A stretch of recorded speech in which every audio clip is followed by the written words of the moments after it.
Pessoal, nós estamos agora falando do final da Idade da Pedra. Em primeiro lugar, é preciso assumir que há uma certa controvérsia relativa a esse final da Idade da Pedra. E para alguns, né, a Idade do Bronze já teria substituído a Idade da Pedra, quando o bronze ficou muito disseminado, né, naquelas culturas, naqueles grandes impérios do Neolítico. E, de fato, os feitos neles foram extraordinários, os feitos tecnológicos. Mas, né, o que realmente provocou uma revolução, né, grande no eixo Europa, Ásia, África, Norte da África, foi a utilização generalizada do ferro, quando eles aprenderam a tirar o ferro do minério de ferro, aproveitar o ferro do minério de ferro. Tá? Então, as inovações foram várias, né? A gente pode citar algumas, como o cravo, os primeiros pregos. Esses cravos, então, pregavam tábuas, né? Essas tábuas faziam embarcações mais leves e ágeis. Então, já temos aí uma revolução nos meios de transporte. Houve a produção de facas, espadas, né? As guerras se tornaram mais mortíferas. Do lado bom, as esculturas também, com instrumentos mais precisos, né, formões mais precisos. As esculturas ficaram também muito mais bem trabalhadas. Como a gente viu lá naquela visita ao museu, né, naquela aula, a gente viu que as estátuas gregas eram muito mais bem trabalhadas do que as estátuas egípcias. Né? Mas esses instrumentos que permitiram a agricultura em terras duras, o arado, foice, a enxada, eles foram realmente os instrumentos que, vamos dizer assim, deram a base para a Revolução. Por quê? Porque os grandes impérios do Neolítico, eles não podiam prescindir da beira do rio. Nós temos que lembrar, né, que enquanto os instrumentos, né, de lidar com a agricultura eram feitos de pedra, de osso, de madeira, era necessário, quer dizer, não tinha jeito de trabalhar uma terra mais dura, tinha que trabalhar uma terra barrenta, mole. E isso se encontrava nas várzeas. Então, nesse eixo norte da África, Europa, Ásia, né, as civilizações, as cidades, pequenas cidades e tudo, elas eram todas em torno de rios, ao lado de rios. E os grandes impérios aconteceram no lado dos grandes rios. Os rios permitiam uma agricultura em larga escala, como era o caso do Nilo, no Egito, do Tigre, do Eufrates, na Mesopotâmia, do Ganges e do Indo na Índia, né? Do Yangtze e do Amarelo na China. Tá? Então agora a ordem mundial vai mudar, se a gente considerar o mundo conhecido deles, né? Europa, Ásia, Norte da África. Tá? E aí a gente usou a história de Moisés para mostrar algumas coisas. A história de Moisés também vale repetir, né? É uma história, vamos dizer assim, que a gente não tem um fundamento científico para dizer que aconteceu daquele jeito, que Moisés, e até mesmo que Moisés existiu daquele jeito, né? Ou que o José do Egito levou o povo judeu para o Egito daquele jeito que a gente contou, mas enfim, é o que está lá na Bíblia. E a gente trouxe essa história para, né, a nossa narrativa por causa de duas coisas. Primeiro, que não foi só, né, os judeus, não foram só os judeus que saíram do Egito, tá? Nesses grandes impérios, né, à beira do rio Tigre, Eufrates, por exemplo, ou do Nilo, ou dos outros, algumas porções dessas populações e que estavam insatisfeitas, elas começaram a perceber que elas não precisavam de de se fixar mais naqueles rios. Eles já dominavam, né, a tecnologia suficiente para fundar uma cidade aonde eles mesmos construiriam ali os instrumentos que os permitiriam tratar a terra e obter da terra aquilo que eles precisavam para comer. Ok? Então, esse êxodo, a palavra está escrita errada ali, faltou um O, né? O êxodo não aconteceu só no Egito, tá? E não foram só os judeus. Então, houve um esvaziamento, né, de todos esses grandes impérios e o que os tornou, o que os enfraqueceu terrivelmente. O Egito nunca mais foi o mesmo. Né? E esse processo começa a acontecer a partir do ano 800 a.C.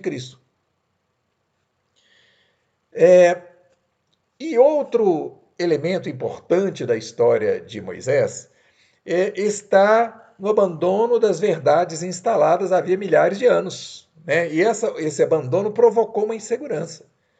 Tá? Como é que a gente pode falar melhor disso? Da seguinte maneira: quando os egípcios foram crescendo, né, e se estabelecendo como um grande Estado, eles se tornaram aquele Estado que vai ditar o que é certo, o que é errado, as ordens, né, as normas de convivência. Os povos que foram escravizados, eles eram escravizados em função de um discurso ideológico. E esse discurso, de uma certa maneira, ele foi assimilado pelos judeus enquanto eles estavam no Egito. Né? Quer dizer, os deuses egípcios é que são os poderosos. Aquele Deus que vocês tinham lá de destaque na época de Abraão, aquele Deus é o Deus fraco. Olha aí como é que vocês estão escravizados. Né? A gente viu isso acontecendo, por exemplo, na época que os portugueses trouxeram os africanos aqui como escravos para o Brasil. Então, eles acabam criando um preconceito em relação às religiões africanas, porque é importante dizer para o escravo que a condição dele de escravo é uma condição natural, porque ele estava, vamos dizer assim, adorando os deuses errados. Então, por isso ele está sendo, vamos dizer assim, entre aspas, castigado. Né? E esse escravo, ele é uma ameaça constante. Então, a ideologia ela tem que ser sempre retomada, né, para que isso seja reafirmado. A gente pode trazer isso para o nosso mundo de diversas maneiras, né, e nós vamos fazendo isso ao longo do curso devagarinho, mas é importante a gente, né, abrir o olho, porque, quer dizer, isso acontece o tempo todo, essas ideologias. Né? É, a gente vê isso muito no Brasil, quer dizer, essa desigualdade muito grande entre uma classe que é muito rica e uma classe que é muito pobre, o que sustenta, uma coisa que sustenta de uma maneira muito forte essa desigualdade, quer dizer, que não provoca uma comoção geral social, é a disseminação de determinadas crenças. As pessoas têm que acreditar que isso é natural. Né? E à medida que elas acreditam que é natural, elas, vamos dizer assim, elas diminuem o desejo delas de se revoltar contra a ordem estabelecida. Tá? Então, quando aqueles povos, naquela época, né, foram abandonando os grandes impérios e foram estabelecendo outras cidades, né, estado, e essas eram verdadeiras cidades independentes, e criando outras culturas, né, criou-se também um vazio. E esse vazio ele é muito bem ilustrado na história do Moisés, porque é aquele momento em que o pessoal entra em dúvida, e aí eles vão dizer, poxa, quem sabe, né? Os deuses egípcios que eram os deuses verdadeiros. Porque lá no Egito, apesar da gente ser escravo, a gente tinha o que comer, a gente tinha onde dormir. E agora nós estamos aqui, né, nessas regiões desérticas há anos e anos e anos. E esse Deus desse Moisés, que parecia um Deus forte, né, que no início venceu o faraó, agora ele está nos colocando nessa penúria. Então, esse ponto da história ele é muito interessante porque ele vai ilustrar isso de uma maneira bem interessante. Quer dizer, aquele momento em que, né, as culturas vão dizer assim, poxa, mas nós perdemos alguma coisa. Ao destruir, né, aquela ordem estabelecida havia milhares de anos, houve uma perda. A perda de uma verdade que era, né, uma verdade inquestionável havia muito tempo. Bom, aí o Moisés, né, vai colocar lá com clareza, acabou, né? A antiga ordem está finalizada. Agora é outra verdade, né? Agora é outro Deus, é o Deus dos judeus, né? E uma característica interessante dessa época é que também imediatamente, né, assim que foram se movimentando os povos para outras regiões que antes não tinham prosperidade, mas que agora tinham muito minério de ferro e agora podiam ser prósperas, essas cidades-estados, elas também foram se agrupando em impérios. E esses impérios começaram a disputar uns com os outros os territórios. Então eram grandes territórios, novamente, mas não territórios que dependiam, né, de grandes rios para existir. Agora eram impérios grandes com territórios que abrangiam áreas de várzea e áreas bem maiores que não necessariamente estavam próximas de grandes rios. Então, né, esses impérios eles tiveram duração. Esses já são os impérios da Idade do Ferro, né? Não são mais impérios do Neolítico, quer dizer, da Idade da Pedra. Né? Eles também tiveram duração bem reduzida em relação aos grandes impérios do Neolítico, que tinham durado 2.000, 3.000 anos. Tá?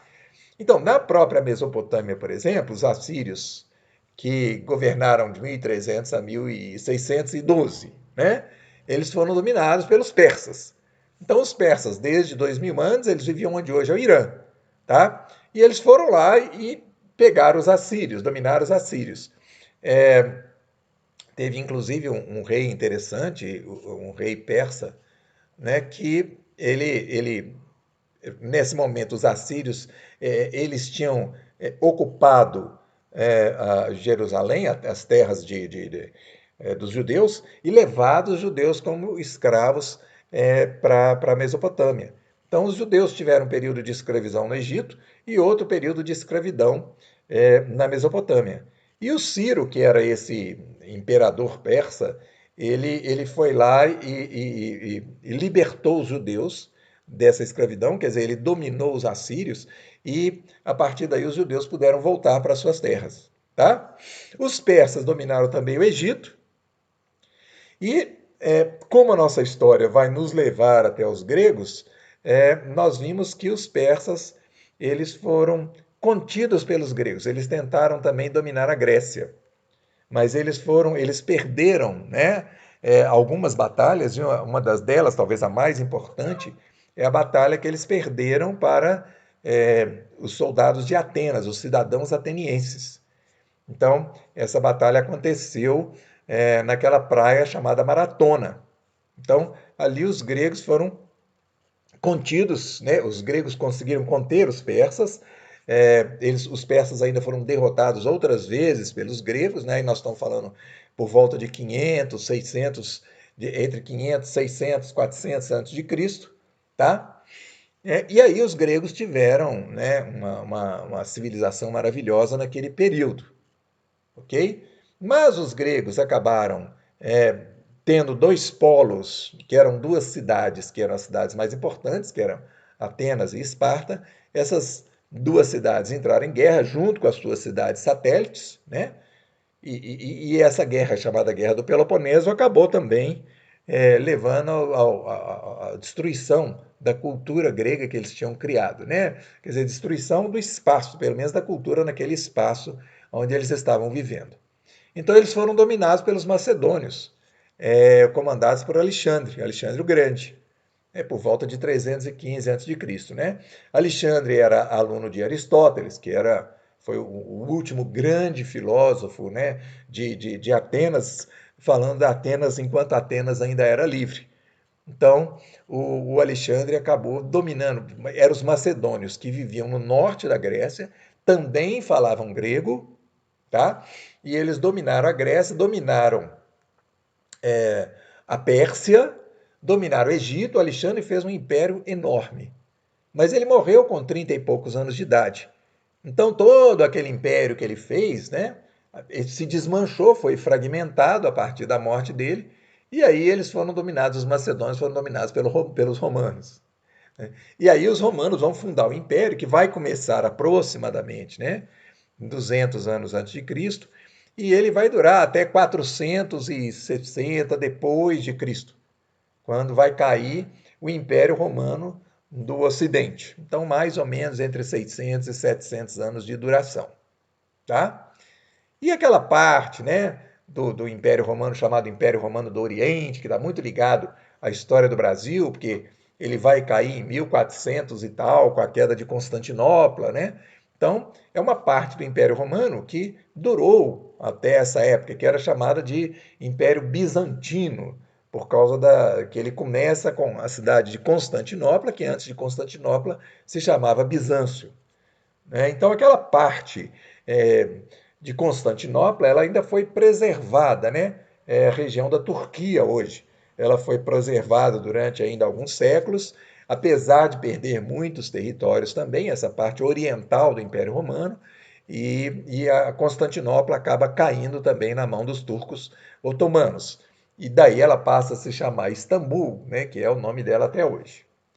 Então a gente vai vendo que houve então uma sucessão, né, de povos que foram se revezando no poder. Então as novas tecnologias, por isso que elas transformaram as guerras, né, em atos, em atividades muito mais mortíferas, muito mais rápidas, né? Curiosamente, então, do outro lado, a gente fala pouco da China, nós vamos falar um pouco mais para frente, né? Havia um império tão grande em território, né, talvez tão grande quanto o Império Romano, mas os romanos de cá não conheciam o que acontecia, o Império Chinês do lado de lá. Eles não tinham contato um com o outro, embora convivessem no mesmo tempo. E mais curiosamente ainda, a rota da seda, quer dizer, as estradas de comércio entre China e Índia, que chegavam até o Oriente Médio, essas estradas levavam e traziam mercadorias, etc. e tal, e os próprios romanos compravam seda, né? Mas quem levava a seda chinesa até o Império Romano não eram os chineses, porque a rota da seda ela era, né, ela era um negócio imenso, né? A quantidade de território que tinha que ser percorrido, e acabava que as mercadorias iam de uma cidade para outra, né? Os mercadores voltavam para a sua cidade, os do lado de cá dessa cidade que recebeu a mercadoria, eles vão fazer uma viagem até a próxima cidade, lá eles entregam e assim por diante. Quer dizer, as mercadorias iam passando de mão em mão, né? Não havia uma, um grupo que iria percorrer toda essa rota da seda, por exemplo, da China até a Europa, um grupo só. Isso só aconteceu muito mais tarde. Então, para a gente ter uma ideia, a gente vê aqui o Império Persa, entre 550 e 330 a.C. Se você reparar ali, ó, em vermelhinho, a gente vê a cidade de Bizâncio, que é hoje onde é Istambul. Ó. E aqui do lado do Mar Negro, né? Então, a Pérsia dominava toda essa região aqui do Mar Negro, aqui no alto, né? A cidade de Bizâncio, que é hoje Istambul, estava num lugar fantástico, a divisão entre a Ásia e a Europa, né? A cidade de Istambul, até hoje, uma parte dela fica na Ásia, a outra parte fica na Europa. E aqui está anotada a maratona, onde teve esse enfrentamento com os gregos aqui, ó. E aqui a outra batalha, a Batalha de Salamina, também outra região de batalha aqui entre gregos e persas. Então os gregos contiveram os persas nessa região aqui. O Egito foi tomado pelos persas, ó, já pelos descendentes do Ciro, né?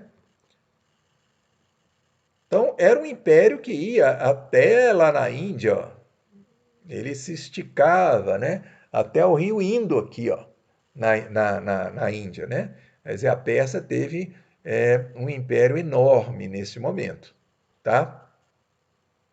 E o Egito, olha, ele passa a ser, né, um país dominado. Ele que teve tanta prosperidade durante tantos milhares de anos, ele perde, né, essa autonomia e ele agora vai ser um satélite de outros impérios, né? Aqui, para a gente comparar, a gente vê a China na dinastia Qin, né? 210 a.C., e a gente já vê que 210 a.C. não temos aqui uma divisão de reinos, um na beira do Rio Amarelo, o outro na beira do Rio Yangtze. Já era um império unificado. E aqui a gente tem uma outra amostra mais perto do nosso tempo, né? 60 a.C. Olha. Então, todo esse território azul, né, já fazia parte da dinastia Han. Mas ainda tinha aqui do lado esse achurado azul aqui, que está mais clarinho, difícil de ver, que é a região oeste, né? Que era um protetorado, quer dizer, um estado satélite, um satélite da dinastia Han, que, né, da China, que protegia, vamos dizer assim, esse outro estado aqui. Assim como Atenas tinha, por exemplo, cidades que ela protegia que formavam com ela uma liga, né? No fundo, nessa linha preta, aí a gente vê o que é a China atual. Bom, agora nós vamos falar de uma coisa muito interessante. A gente falou daquele vazio, tá? Daquele vazio de poder, não, que na verdade também é um vazio existencial, né? Que acontece nas grandes revoluções tecnológicas. Quer dizer, não é só a revolução dessa época. Nós estamos vivendo esta época também. Nós estamos no meio de uma revolução tecnológica, né? Que, que atualmente ela é uma revolução comandada pela mudança, pela incrementação das tecnologias de comunicação, que reviraram o planeta. O planeta hoje tem uma dimensão globalizada. E a gente está sentindo isso na pele nesses dias, por exemplo, quando a gente está passando por uma pandemia que está mexendo com o planeta inteiro. Né? Então a gente vê uma conexão cultural que nunca houve antes. Tá? Então nós estamos no meio de uma revolução tecnológica, como foi vivida naquela época, naquele eixo Europa, Ásia, Norte da África.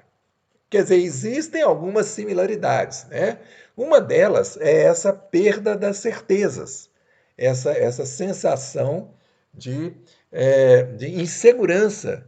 Por quê? Aquilo que a gente acreditava como verdade, aquilo que estava estabelecido tinha um tempo atrás, acaba desaparecendo.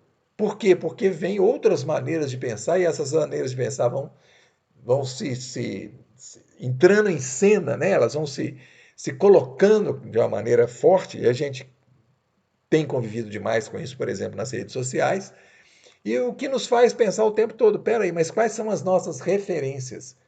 Né? O que é a sabedoria? O que é que realmente importa na vida?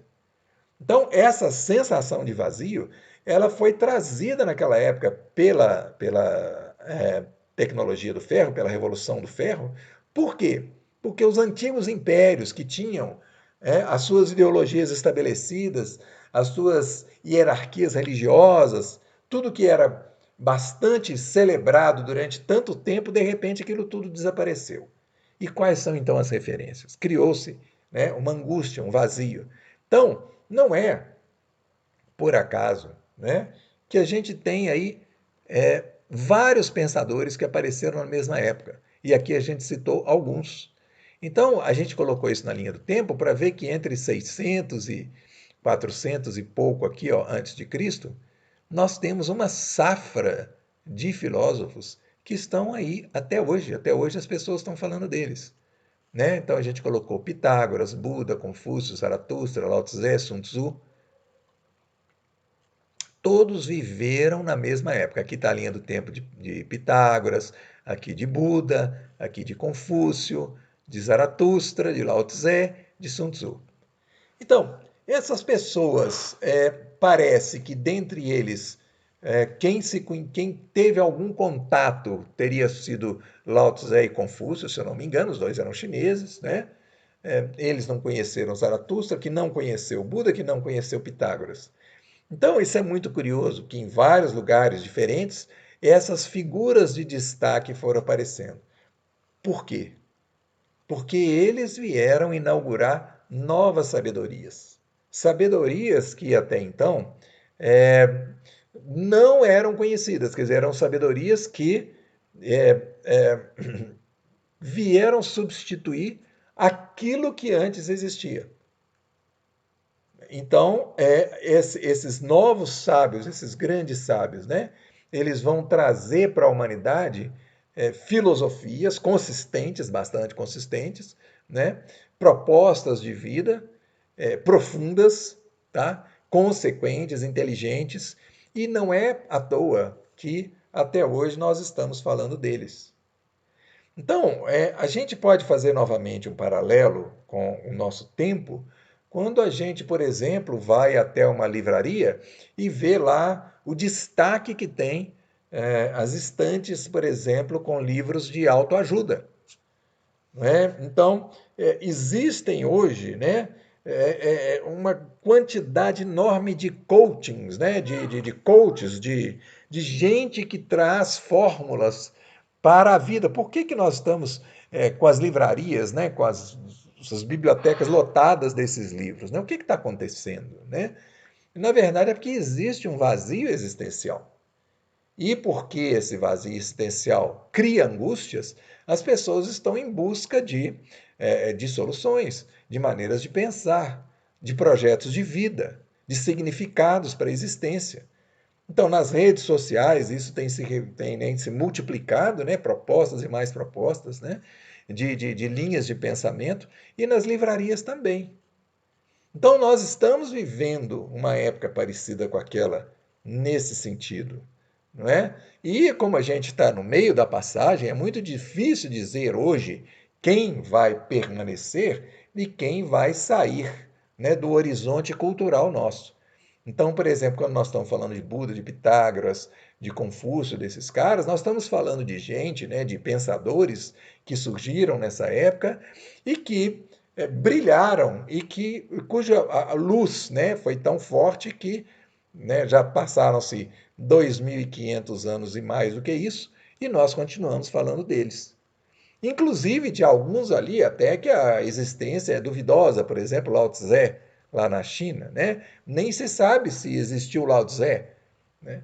Mas existe, né, livros, né? Por exemplo, Lao Tse, o Tao Te Ching, existe o livro que é atribuído a ele. Ou seja, se não foi uma pessoa chamada Lao Tse, um sábio, foi uma escola, né, que desenvolveu um pensamento orgânico, organizado, coerente, e essa escola permaneceu. Buda, né, tem milhões de budistas hoje. Confúcio é o sujeito mais lido na China. Zaratustra, existem linhas zaratustrianas hoje ainda no mundo. Sun Tzu na China, esse livro A Arte da Guerra, né, do Sun Tzu, é bastante lido hoje, é um dos livros que você encontra na biblioteca brasileira, traduzido para o português. E Pitágoras não precisa nem de falar, né? Porque esse nós vamos aprofundar mais, quer dizer, nós vamos entrar na Grécia, né? Com a cultura grega. É essa que vai nos interessar a partir desse momento, que nós vamos falar o que aconteceu lá, nós vamos voltar a essa história, o que estava acontecendo na Grécia.